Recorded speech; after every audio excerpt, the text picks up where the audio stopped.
Welcome to another Midwife-in-Training Research and Journal Review Club in collaboration with MIDUS.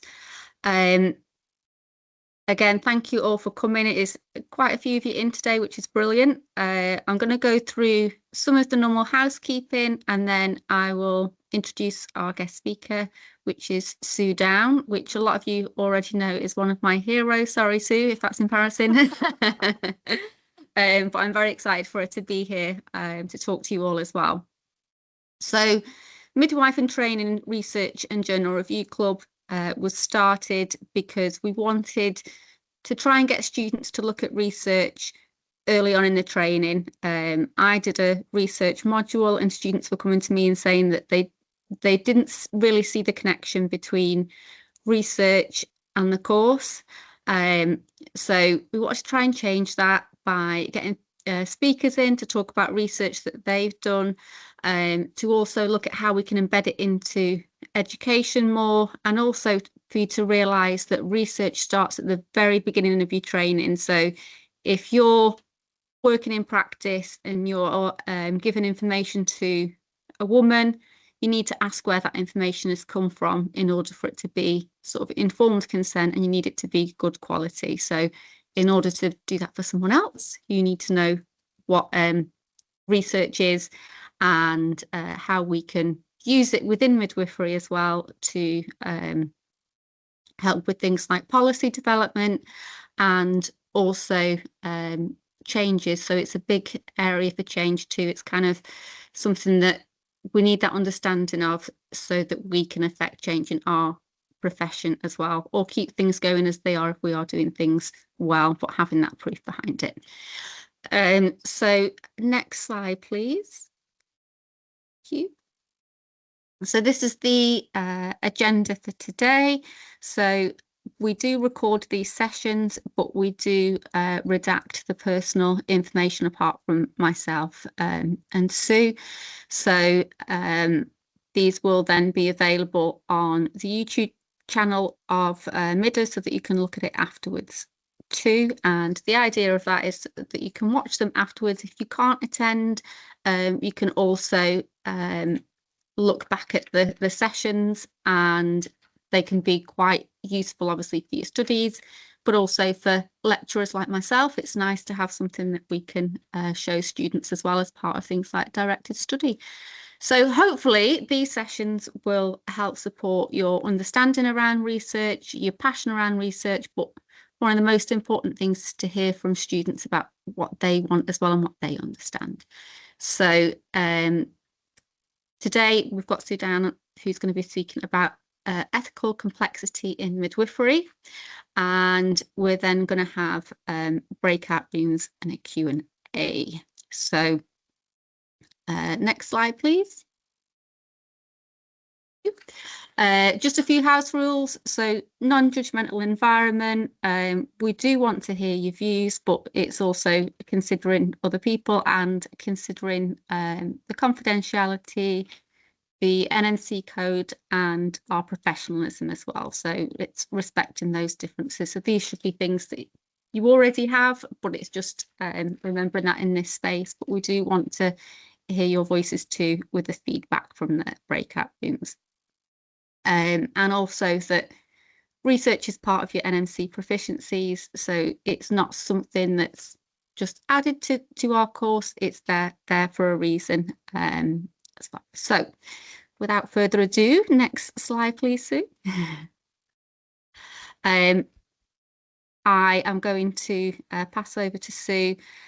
I have got a very long introduction for Soo. I think, Soo, you've done so many things that it would take probably half of the session. So I'm going to let you introduce yourself, and you can talk about things that you've researched that you've done or how this fits in with that. So thank you very much for coming. I'm very happy that you're here, and thank you to all your students as well for being here too. Yeah, very welcome, and thank you for inviting me, and hello to everybody who's on the call.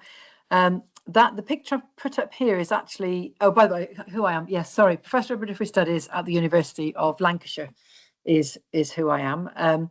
And so the picture I put up here is actually supposed to be what's called a Gordian knot. I don't think it's actually originally designed for that purpose, but the Gordian knot is a knot that can't be undone.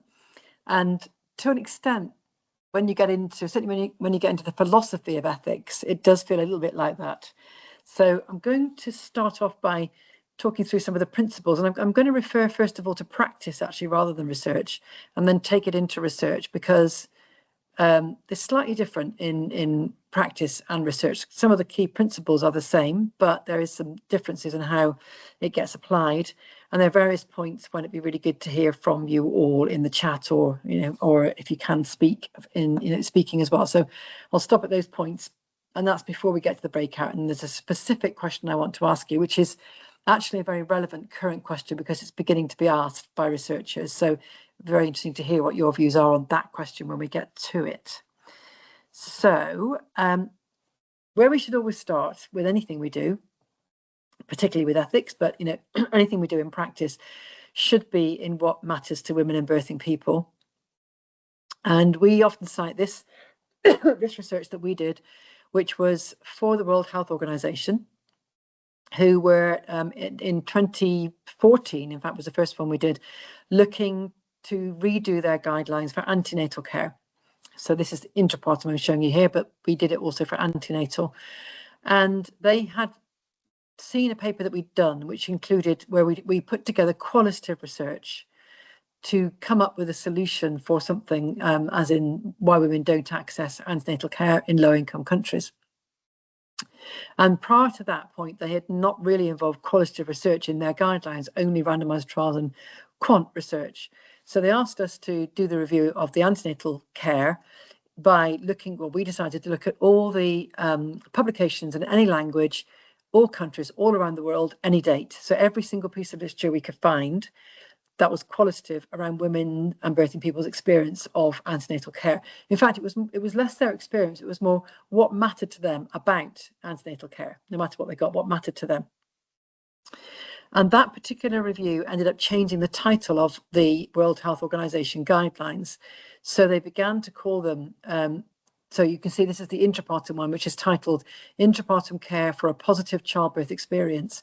So they reference this idea of a positive experience now in all three of their guidelines, antenatal, intrapartum, postnatal, based on these reviews that we did for the World Health Organization from the perspective of women, which is what they hadn't done before.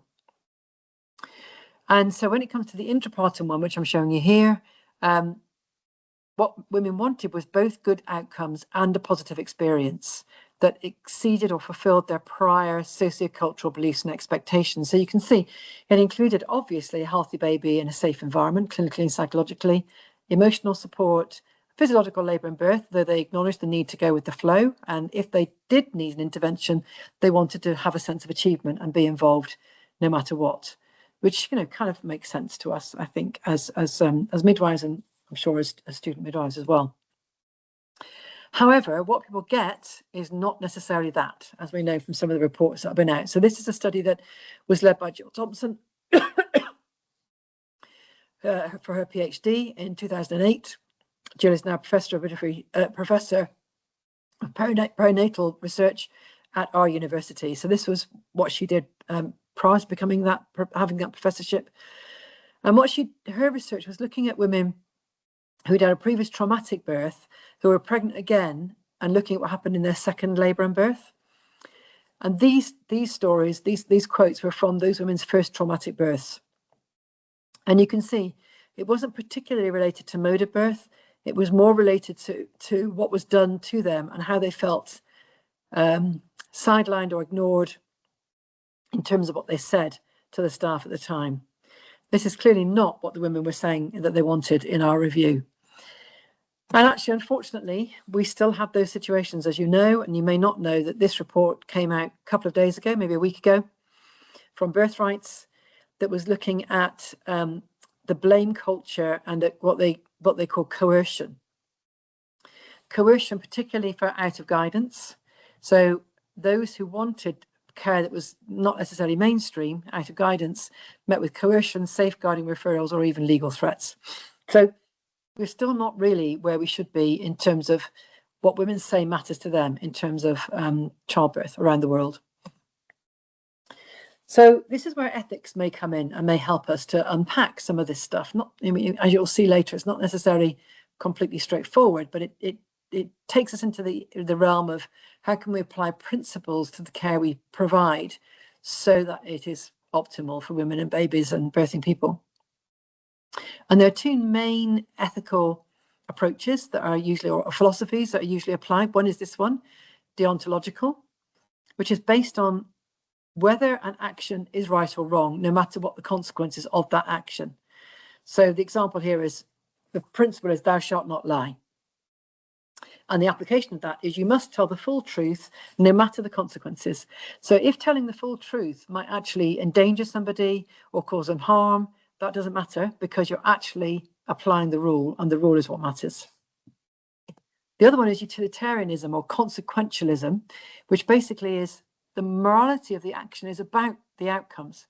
So to an extent, it doesn't matter what you do as long as you get good outcomes as a consequence.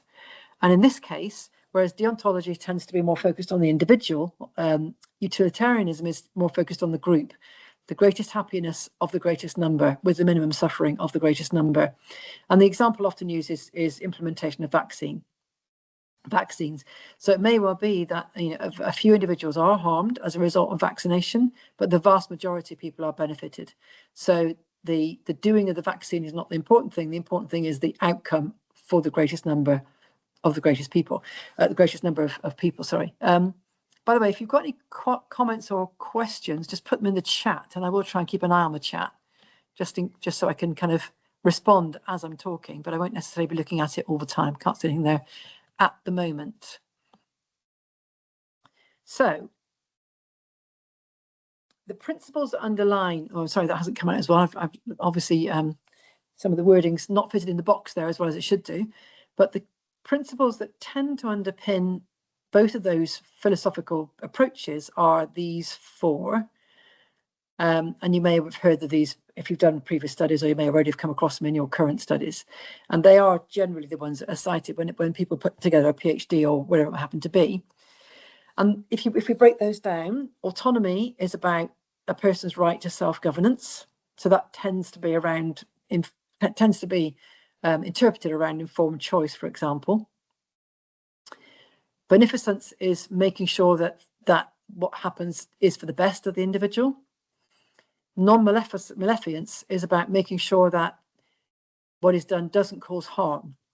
So the kind of physician's oath is first do no harm, or to at least minimize harm. And justice is about fairness and equity. So there are a whole range of ethical frameworks and so on and so forth, but these tend to be the ones that are generally cited when you come across both research and practice.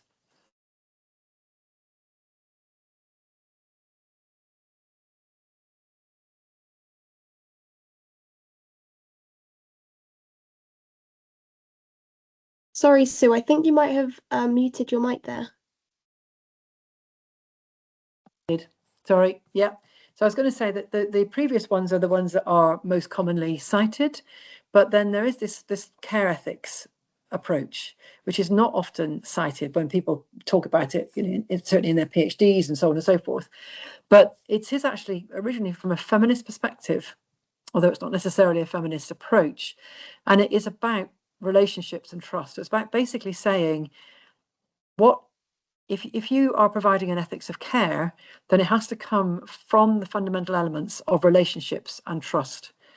That actually that is the core principle that the other things come from, and that some of those ideas of the non-maleficence and beneficence tend to be quite structured and maybe rather tick boxy approaches to what ethics can be. Whereas if you actually base it on relationships and trust, that becomes much more fundamental to what you do and how you do it.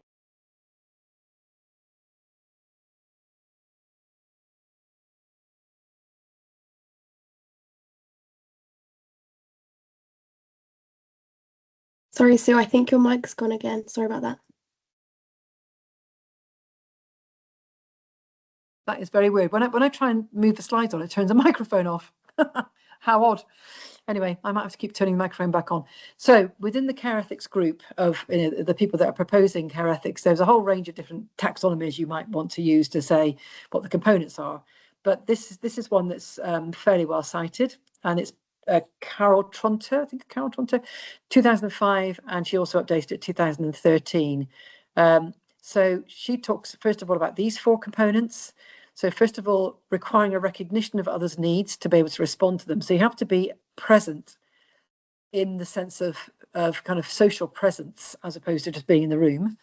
If you want to recognize others' needs and respond to others' needs, you have to take responsibility as opposed to obligation. So sometimes we do things because we feel we should, for whatever reason, but actually responsibility is about going beyond what we should do. So in practice, for example, it might be, well, these are the guidelines that you should follow, but actually for that individual, we might have to take responsibility for doing something different, because actually what matters to them is not what's in those guidelines necessarily. Competence, obviously you have to be competent in order to be able to provide the care. So once you've attended to once you've recognized another's needs, once you've taken responsibility for dealing with them, then you have to have the competence to follow through on that.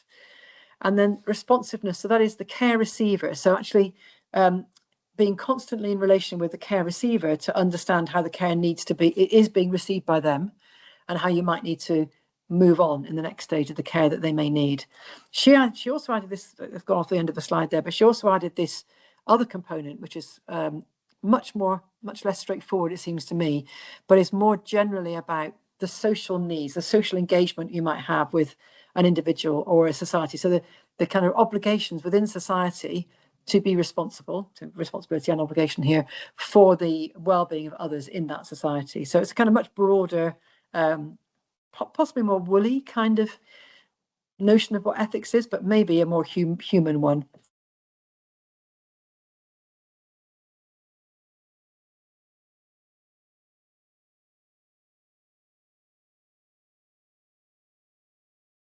Going to be annoying if I've got to do this every single time, but there you go. So obviously in midwifery we have codes of ethics that we apply, that we would adhere to, and I'm sure you, well, hopefully you know about the Nursing and Midwifery Council code that is actually for midwives and nurses, not just for nurses and not just midwives. The International Code of Ethics for Midwives, and there's a link there if you want to look at this later, is quite extensive. It's been around for quite a long time, and it may need some updating possibly, but it's probably one of the few codes of ethics that's specifically for midwives. And then there's this book by Lucy Firth that you can see there, who wrote this, again, quite a while ago, that book. As far as I'm aware, one of the few books that actually deals with ethics. She's an ethicist herself, not a midwife, but deals with ethics in terms of midwifery. So that might be another one that's worth your while having a look at if you're interested in pursuing this any further. Oh, I managed to do it that time without turning the mic off. Hooray. Okay, so in terms of practice, there are some things we can learn from our past. In things that we did that where what the results were not as good as they might have, well, were not good. And it is something that I think when we come to discussion in a bit, you might want to be thinking about, what are they, from the point of view of either deontology or from utilitarianism, or from those 4 principles that are there, there's a standard that we usually deal with, or from the new care ethics. Could we have done something differently if we had applied those ethical criteria to any of these things? So when I trained, and that was a very long time ago because I'm very old, so it's 82 to 85, we routinely did episiotomies on every primary-gravid woman. Not when I trained, before I trained, this finished before I trained, but certainly in the 70s, there were routine enemas done on every woman in labour. Definitely between the 80s and the probably late 1990s, we were putting babies to sleep on their front, not on their back, because we thought if they were on their back, they would choke to death. And then, of course, the research showed us that was not a good thing to be doing. But probably a more interesting example that you might not know about in terms of introducing things without paying attention to what the consequences might be. So again, in this case, you might think that this is a kind of deontological perspective, that we introduced this DES. It was introduced to reduce or prevent miscarriage in women who were at risk of miscarriage. So from a deontological perspective, we did something for the good of women without necessarily having needing to think about the consequences. Obviously, we thought the short-term consequences were about reducing miscarriage, but we didn't really pay attention to any other consequences or to what the side effects might be. It was prescribed between the 40s and the 70s, but it was not effective. It did not reduce miscarriage substantially. Unfortunately, what did happen is there were increased, and it was known that it wasn't effective from probably the midpoint of that. So certainly way before DES was stopped from being used, it was known it wasn't really effective. And then what they found out is that the next generation of daughters had increased rates of infertility, ectopic pregnancy, miscarriage, if their mothers had had DES in pregnancy. And again, this was known by the early 70s. There's also an increased risk of cancer and in the daughters, and even possibly there's some side effects into the granddaughters. So from a utilitarian perspective, this was a really unethical thing to have done, because it did not prevent the greatest harm to the greatest number and did not provide the greatest good to the greatest number either. So depending on which ethical principle or ethical philosophy you apply, you would have come up with different reasons as to, or different solutions as to whether DES should be used or not. And when you're thinking through in your practice what you do, you might have to consider both sides of the ethical debate in terms of what work is good and what isn't good, in a general sense of good. Really, generally speaking, we tend to apply the precautionary principle, first do no harm. And again, this is another old, some of this text I'm bringing to you is quite old, but actually sometimes it makes sense or is useful to go back to things that we have forgotten, because they can give us information that actually is very valuable in the current day. So this was, there was a couple of people, of doctors, writing in what was the precursor to the Cochrane collaboration. So the Cochrane collaboration, which I think you all know about, was originally started because Archie Cochrane gave the wooden spoon to obstetrics for being the least evidence-based profession.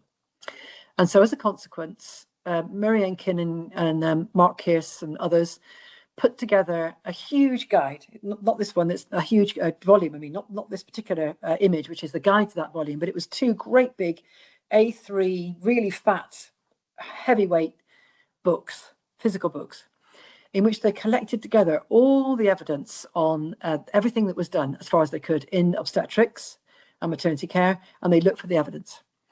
And at the end of it, they had a list of things you should do, things for which there is good evidence that should be done, things for which there's good evidence that should not be done, things for which there is no good evidence, or we don't really know. And the chapter that was actually on risk assessment in pregnancy was this particular chapter, James and Stirrup, and they came up with this, they concluded this comment: each one of us has a continuing and increasing responsibility to ask the question, although we can do this, ought we to do it? And when it comes to applying ethics to practice, that is a very important question to be asked, because clearly, innovation and development moves ahead much faster potentially than the research on the impact of that in practice does. And it does raise a whole load of questions for us when it comes to what we should be doing in practice, even with things like ultrasound, for example, or continuous monitoring, CTG monitoring, those kinds of things, for which the evidence is not as good as it might be in some cases for some conditions. Very good for others, obviously. There's also this notion about, so I'm going to move on a little bit into informed consent here, because informed consent tends to be where we come across ethics most directly, I think, generally speaking. So both informed consent and then what happens after women have provided informed consent or consented to a particular approach, a particular mode of practice or of activity. So from this particular reference here, which is an online one, you can see there are various standards that could be applied. So it could be that we just tell participants what we think is important as practitioners. It could be, and this is where the Montgomery and Lancashire ruling comes in, that we disclose what we think a reasonable person would find relevant to that particular circumstance. A reasonable person, like the person we're talking to, might find relevant, and that is part, so the Montgomery and Lancashire rules that in terms of both maternity care and beyond maternity care. And then there's the individual standard, which is often not applied, but is actually comes back to the care ethics perspective, which is what matters to you personally as an individual. What are your values? What actually might be important to you, even if we as practitioners think it's unreasonable. So if you, as somebody who's had 2 or 3 previous cesarean sections and you're pregnant with twins, want to have a home birth, what are the ethical principles there in terms of informed consent? Even if we think that that's an unreasonable request because we think it's dangerous for both mother and we could think it's dangerous for both mother and baby. So those are interesting aspects to be thinking about in terms of where would you pitch yourself when you're seeking consent from a woman or a birthing person. And what information do you give people? Now, again, this is another old study, but I just happen to have this slide to hand, so I'm using it. So this was actually quite a controversial study by an American, led by an American team. And they looked at all the evidence on home versus hospital births in high-income countries. But they weren't necessarily countries where there were good systems for home birth, for example, or where there were midwives or whatever. But anyway, they looked at them.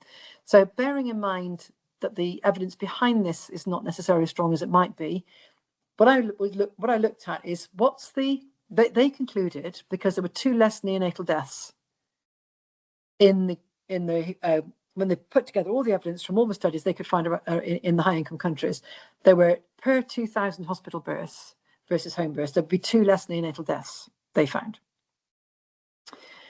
And their conclusion was that, just to go on to the other piece, but there were also 80 more in the hospital group, 80 more preterm babies, 18 more low birth weight babies, 134 more operative vaginal births, 86 more sections, 60 more episiotomies, 26 more third-degree tears, 38 more maternal infections per 2,000 hospital births versus home births. And they concluded that that having less intervention at home led to more neonatal deaths. That was their conclusion. But really, when you give women this information, ideally you would give them just both sides of the equation. You'd say, okay, depending on what you value, this is the evidence.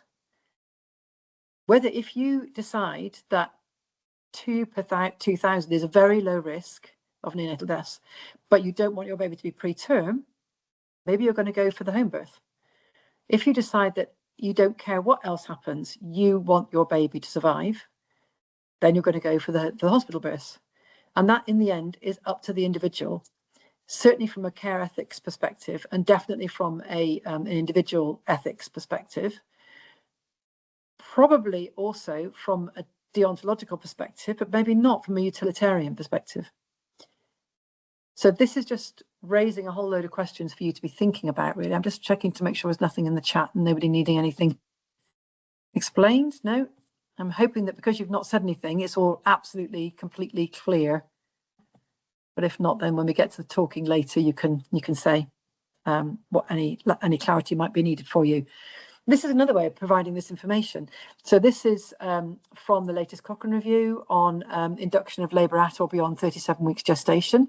And they talk about something called the number needed to treat for a beneficial outcome. So basically they're saying if you offer induction and women accept it at or beyond 37 weeks gestation, for every 554 inductions, there'll be 1 less baby death. And depending on the study, that could be as much as 1,042 inductions, or it could be as few as 441 inductions, but that's the ratio. And this graphic is how that is ideally represented to women. So this is actually from an induction of labour leaflet, and it's actually showing the women graphically what that means. So again, depending on the ethical perspective that you take in terms of informed choice, this is the kind of information that women should be given. And there's also a term called number needed to harm, which could be applied to those previous data I gave you here. So 2 less neonatal deaths is number needed to treat, to benefit, and this might be to harm. This is the harm you might get, this is the benefit you might get if you did those inductions per 2,000, depending on where you decide to have your baby. I'm also interested in terms of the ethics of framing, the ethics of the influence of framing. So just in terms of induction of labour, for another talk I gave a couple of days ago, I went online and I typed in induction of labour leaflets. And this is a whole range, this is just some of the leaflets that came up around induction of labour. So then I typed in your choices at the end of pregnancy, and there were no leaflets. And I thought that's interesting, because if you give women a leaflet that says induction of labour, that is normatively suggesting that induction of labour is what should be happening. And everything else in the leaflet is about the other options. Whereas if you actually say your choices at the end of pregnancy, you're making no judgment, as far as the woman's concerned, about what the optimal option is. So from an ethical perspective, I do wonder about this framing of induction of leaflets as induction of labour leaflets, because I'm not sure how autonomous that is. You know, I'm not sure what happens to informed choice on autonomy if there's already a kind of steer at the beginning of the process. But that's something maybe you can think about, or we could discuss going forward. So are we giving information or are we sharing it is part of the question here. And also bearing in mind that if women and service users decide that they don't want to consent, or they don't even want to consider the information, because giving information in itself can be an intervention, as in potentially they're giving a leaflet that says induction of labour on it, then that is also about autonomous decision making. That is also her choice, ultimately, as long as, you know, she's been offered the opportunity. Clearly she has to be offered the opportunity, but if she's been genuinely offered the opportunity and she has genuinely decided not to make a decision or not to look at the information, that is ethically her choice. So let's move on. Let's move on now to research. That was the kind of the practice bit of it. Just some thoughts for you to be you know, dwelling with for practice, but also because those principles that we talked about at the beginning, those principles apply to research as well. But it's a bit different in research because the circumstances, you are potentially explicitly exposing some people to something you don't know whether it works or not. Whereas in practice, you'd always be using techniques that you think will work. So I think these slides have been translated a little bit, so some of the text runs over a bit. So my apologies for that. But the first study to look at in terms of what's generated the ethics of research kind of discussion is this Tuskegee, I can never say that properly, Tuskegee syphilis study. Now, some of you may know about this. It's very famous. You may have learned about it in school even. But you know, I'll just kind of go over it just to remind those of you who might not know about it. So this was done, a study that was done and again, 1945, so immediately after the war. In fact, it was a bit before that, I think, even 32, sorry. Yeah, between 32 and 72, as you can see from the picture. 400 African-American women who had syphilis. And the idea was they wanted to do an observational experiment where they observed those with syphilis and those without syphilis for their whole lives till they died, to see what the natural progression of a disease was. And penicillin was widely available from the middle of the study, but the syphilis positive group were not told this. So they were never given the opportunity to take penicillin. More than 120 died during the period of the study. 40 wives infected, 19 children infected, and the families were stigmatized. This was an incredibly unethical study. But at the time, it wasn't seen as unethical. Although towards the end of this period, there was a young doctor who came across it and said, what the hell is going on here? We shouldn't be doing this. No one paid any attention. And then in the early 1970s, somebody said, I don't know who, but you know, it was raised as a kind of really unacceptable study. It was only by then that it was withdrawn. NALS experiments clearly inform the way that the whole ethics procedures around research are done now, subsequent to the war. And then other kinds of studies, which are, you know, not so much physical, but psychological. Again, this is a famous one, the Milgram experiment. You probably all heard about this one as well. So it was where the participants were told, they weren't told they were participants in the study. They were told that they were helping a subject to learn better. And in order to help them to learn better, they had to give them electric shocks, mild electric shocks. And the people that were the learners were actors. And no electric shocks were actually administered, but the people who were the teachers, if you like, did not know that no electric shocks were being administered. They thought they were administering shocks, and they were told to keep increasing the shocks, even though the learner, the actor, was reacting obviously in great pain. And 65% administered the maximum dangerous voltage, even though, as the teachers, they were increasingly anxious and upset about doing so. And in fact, some of them had seizures as a consequence of their anxiety in doing this. So it was a very infamous study, both in terms of what human beings will do if they're told to do something, and also the consequences of them doing that. It's a kind of torture, really. So, as a consequence of the what happened in the war in terms of research, the Nuremberg Code was set up, and this is the Nuremberg. You know, that some of the characteristics of a Nuremberg Code. So, voluntary consent. It's got, if you're going to do research, it's got to be for the good of society. That's a kind of utilitarian approach. Greatest good of the greatest number. In this case, deontology doesn't come in because it's not necessarily for the greatest good of the individual, necessarily just for the whole society. It's if they're doing animal trials, then you've got to justify doing that. You have to avoid unnecessary injury. You if there's a known belief that death or injuries are going to happen, you must not do the study. The degree of risk should not exceed the degree of benefit. You've got to have enough facilities to do it properly. You've got to be scientifically qualified. The individual can withdraw at any time, and you can stop the trial at any time. So those are the Nuremberg Code principles. And then there's a Declaration of Helsinki, which followed some of these other medical experiments that were unacceptable. And there's been various amendments between 64 and 2024, basically based on, this is a deontological statement. The health and well-being of my patient will be my first consideration. That's a rule that will always be applied. And the same with this one here. When it first set out, there were 14 very clear steps. Now there's 37 in 12 different categories. So it's got a lot more bloated, really, as a declaration. But the key principles are still in there. Risk, burdens, benefits. It's got to be about the individual. Privacy and confidentiality, informed consent are probably the main fundamental aspects of the Declaration of Helsinki. And this has generated a whole load of other sets of criteria. This is quite a useful one, I think. That if you do research, you have to be honest in what you do the whole way through. You can't deceive anybody at any point about what you're going to do and how you do it. You have to be transparent. You have to report everything. You have to report the full methods. There's a risk sometimes in research that you only want to report the findings that you like, that fit with your prior conceptions. But the idea now is that when you write a protocol for research, you have to publish it. You should publish it.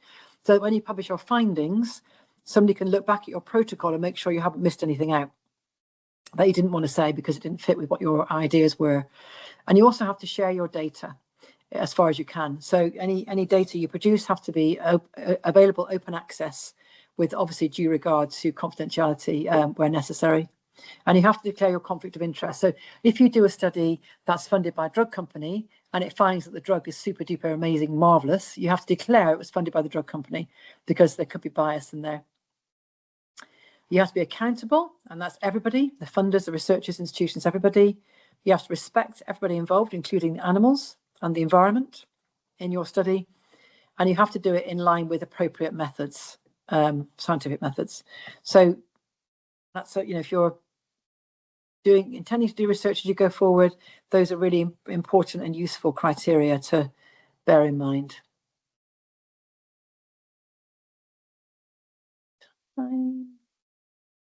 Yeah, the other important phenomena or important criteria that is different in research than in practice is this notion of so-called equipoise.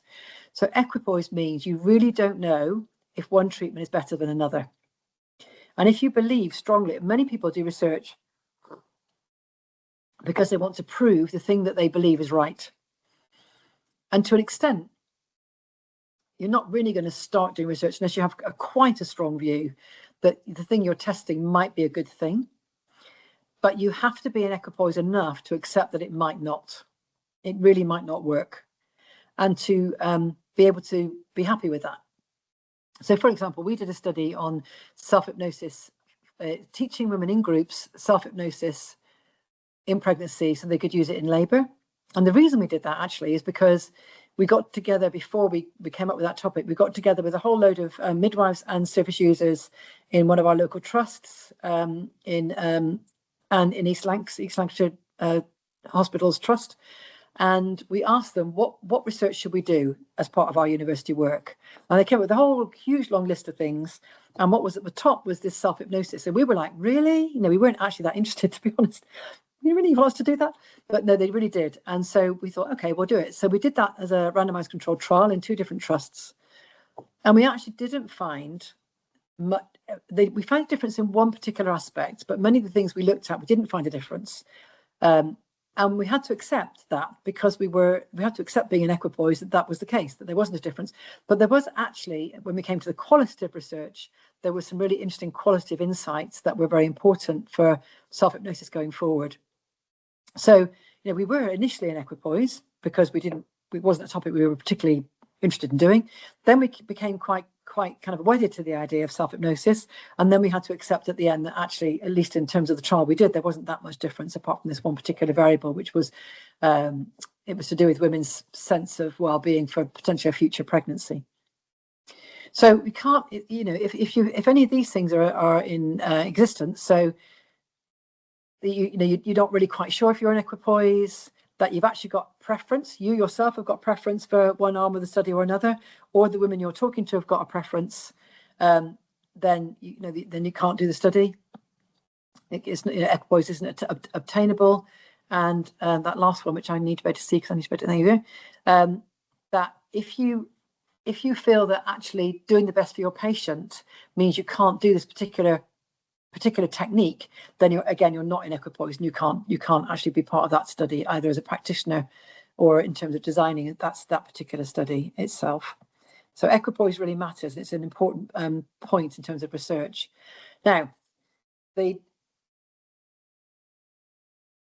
know you can't read this graph. It's just really there to show you how complicated it is to get ethics approval.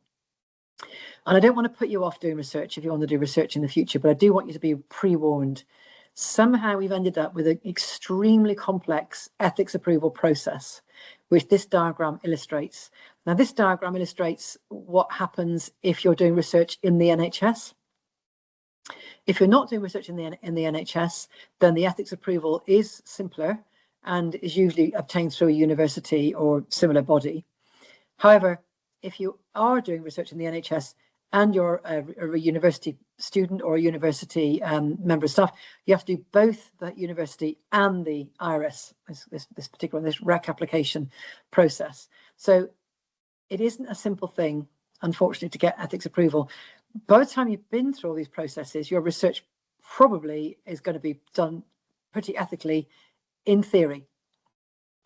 Whether it's done ethically in practice is another question.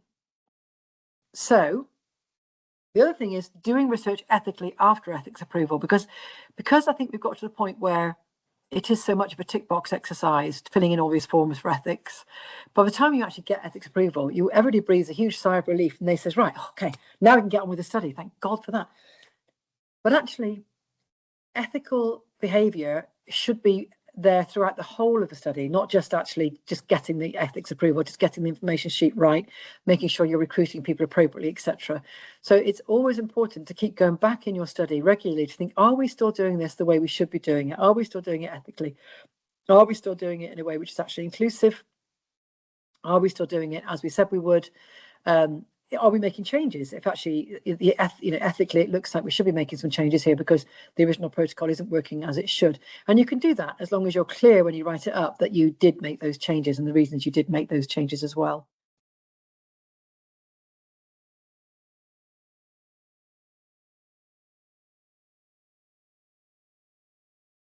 I think this is the important thing, that, whether it's a cesarean or whether it's a vaginal birth, or whatever kind of birth a woman has, labour and birth a woman has, the important thing from an ethical perspective is to optimise it being as positive as possible for as many people as possible in the short and the longer term.